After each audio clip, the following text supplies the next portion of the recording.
விருதுநகர் மாவட்டம் ஸ்ரீவில்லிபுத்தூர் ஆண்டாள் கோவிலுக்குள் செல்போன் கொண்டு செல்ல தடை விதிக்கப்பட்டுள்ளது. விருதுநகர் மாவட்டம் ஸ்ரீவில்லிபுத்தூரில் பிரசித்தி பெற்ற ஆண்டாள் கோயில் உள்ளது. இந்த கோயிலிலிருந்து திருப்பதி ஏழுமலையான் பிரம்மோற்சவத்தின் போது கிளியும் மாலையும் செல்லும். அதுபோல அழகர் ஆற்றில் இறங்கும் வைபவத்திற்கு ஆண்டாளின் கிளி உள்ளிட்டவை வழங்கப்படுகிறது. இந்த ஆண்டாள் கோயிலுக்கு தினந்தோறும் தமிழகம் மட்டுமின்றி பல்வேறு மாநிலங்களிலிருந்தும் தினந்தோறும் பக்தர்கள் வந்து தரிசிக்கிறார்கள். ஏற்கனவே மதுரை மீனாட்சி அம்மன், திருச்செந்தூர், பழனி முருகன் கோவில்களுக்கு பக்தர்கள் செல்போன் கொண்டு செல்ல தடை விதிக்கப்பட்டுள்ளது. இதற்காக செல்போன் பாதுகாப்பு அறை ஒன்றும் வைக்கப்பட்டுள்ளது. போன்களை இந்த பெட்டகத்தில் பக்தர்கள் வைத்து டோக்கன் பெற்றுக் கொள்ள வேண்டும்.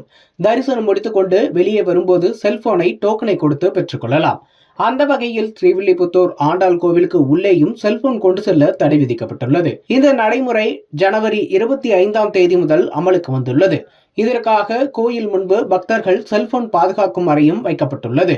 இங்கு ஒவ்வொருவரும் ரூபாய் 5 கட்டணம் செலுத்தி செல்போனை பாதுகாப்பாக வைத்து செல்லலாம். பின்னர் டோக்கனை கொடுத்து செல்போனையும் பெற்றுக் கொள்ளலாம்.